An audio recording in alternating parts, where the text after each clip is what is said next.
mempersembahkan drama Lutung Kasaru. Alan sebagai Prabu Tapa Agung, Zahro sebagai Purbarara, Balkis sebagai Purbasari, Alvaro sebagai Indrajaya, Baim sebagai Lutung Kasaru, Cecil sebagai penyihir, Ricky sebagai pengawal 1, Dava sebagai pengawal 2, Hanafi sebagai pengawal 3, dan Aga sebagai ketua desa.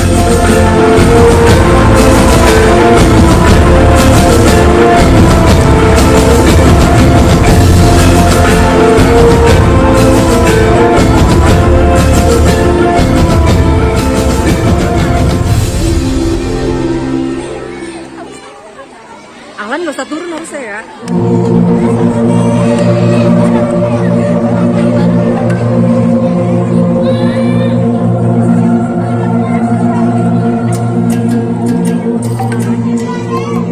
Sebuah kisah dari satu kerajaan di Pulau Jawa yang kala itu dipimpin oleh seorang raja bernama Prabu Tapa Agung.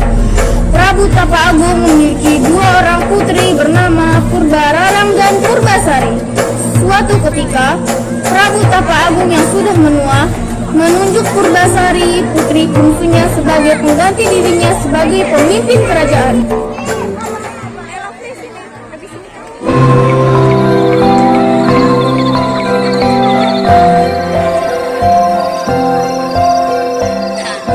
Anakku Purbasari, kamu tahu ayahmu ini sudah semakin tua, sudah tak bisa lagi memimpin kerajaan. Ayah rasa sudah saatnya ayah turun tahta. Ayah akan menunjukmu, Purbasari, sebagai penggantiku. Tapi ayah, aku kan putri sulungmu. Seharusnya aku yang ayah pilih, bukan dia. Betul ayah, seharusnya Purbararanglah yang lebih pantas menjadi penerusmu. Diam, keputusanku sudah bulat. Tidak boleh ada yang tidak setuju.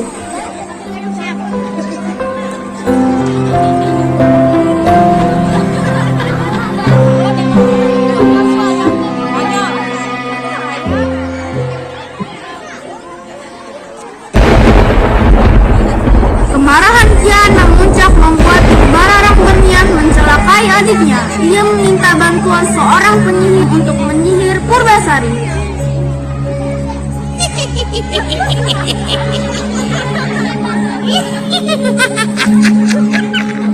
Hai penyihir, bisakah kamu menyihir Purbasari menjadi jelek? Tentu saja bisa Tuan Putri, tapi apa imbalanku? Aku akan memberimu emas yang banyak. Yang penting Purbasari menjadi jelek sekarang juga. Baik Tuan Putri.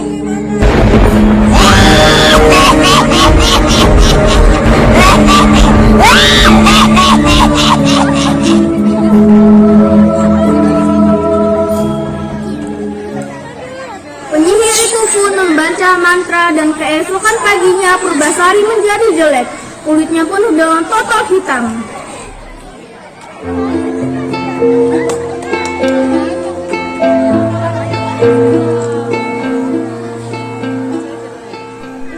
Kenapa wajahku? Kenapa jadi begini? Kenapa muka kamu jadi begitu, Purbasari? Ayah, lihat, masa ayah menunjuk orang terkutuk seperti itu sebagai pemegang tahtamu? Apa yang terjadi padamu? Kesalahan apa yang sudah kamu perbuat? Aku juga tidak tahu, ayah. Halah, kamu pasti dikutuk. Orang terkutuk seperti dia tidak pantas duduk di singgasana ratu. Kamu sungguh memalukan. Pengawal, cepat usir Purbasari dari istana. Ayah, jangan usir aku, ayah. Aku juga tidak tahu apa yang terjadi padaku. Aku mohon, ayah. Mawar, cepat seret dia. Siap, laksanakan. Ayah, aku mohon, ayah. Ayah.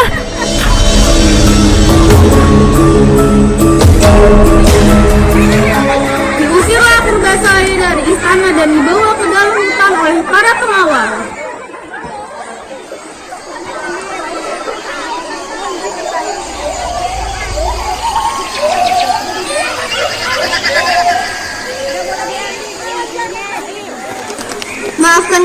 Tuan Putri? Sebagai permohonan maaf kami akan membuatkan gubuk untuk tempat tinggal Tuan Putri. Para pengawal itu segera membuat sebuah gubuk. Tuan Putri, kami mohon pamit untuk kembali ke istana. Terima kasih ya para pengawalku. Jaga diri baik-baik Tuan Putri. Purbasari pun tinggal sendiri di hutan. Suatu hari, ketika Purbasari duduk di depan gubuknya, dia melihat seekor lutung muncul dari semak-semak.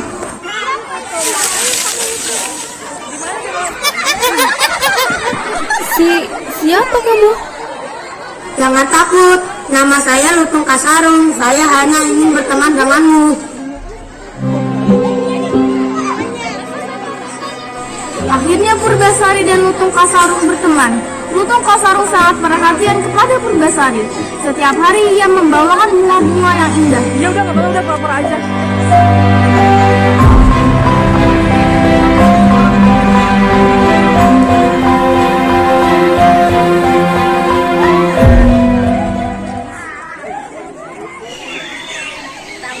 Pada malam bulan purnama, Purbasari menemukan Lutung Kasarung sedang bersemedi. Hei Lutung, kamu lagi ngapain? Tiba-tiba tempat bersemedi Lutung Kasarung menjadi telaga kecil. Putri, basuhlah wajahmu di telaga ini. Apa manfaatnya bagiku? Sudah, lakukan saja. Purbasari pun menuruti ucapan Lutung Kasarung lalu membasuh wajahnya di telaga itu. Sesuatu terjadi pada kulit Purbasari. Kulitnya menjadi bersih dan cantik kembali.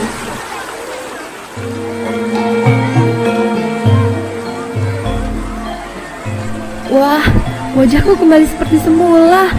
Lutung, terima kasih ya. Aku senang sekali.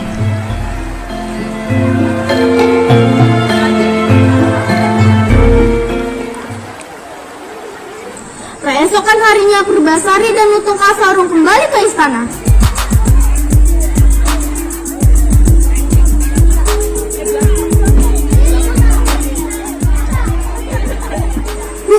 Putri Purbasari telah kembali. Bagaimana kamu bisa kembali menjadi cantik? Ini karena Lutung Kasarung. Berkat dia, wajahku kembali seperti sedia kala. Baru nggak kelihatan. Baiklah, aku kalah. Tapi sekarang ayo kita adu ketampanan tunangan kita. Ini tunanganku. Aku adalah tunangan Purbararang. Aku adalah pria tertampan di kerajaan ini. Dia adalah tunanganku. Hah? Tunanganmu seekor monyet? Kalau iya, memangnya kenapa? Lutung Kasarung lalu bersemedi. Tiba-tiba terjadi sesuatu keajaiban. Lutung Kasarung berubah menjadi pemuda yang tampan.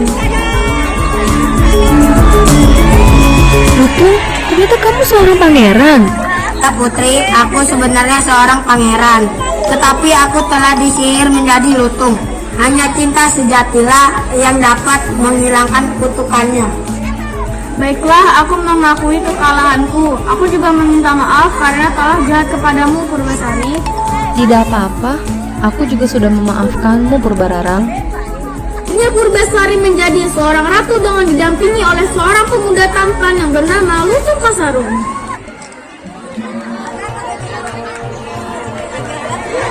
Kita dapat memetik pelajaran dan hikmah dari cerita Lutung Kasarung, yaitu 1. Rasa dengki dan keserakahan itu tidaklah baik untuk dipelihara dalam diri. 2. Setiap orang harus memiliki sifat pemaaf kepada sesama manusia. 3. Niat jahat akan selalu kalah dengan kebaikan dan kebijaksanaan. 4. Cinta yang tulus akan membuahkan hasil yang membahagiakan. Demikianlah cerita Lutung Kasarung. Semoga kita bisa memetik pelajaran dan cerita ini dan bisa mengambil hikmahnya. Ambil yang baik dan buang yang buruk.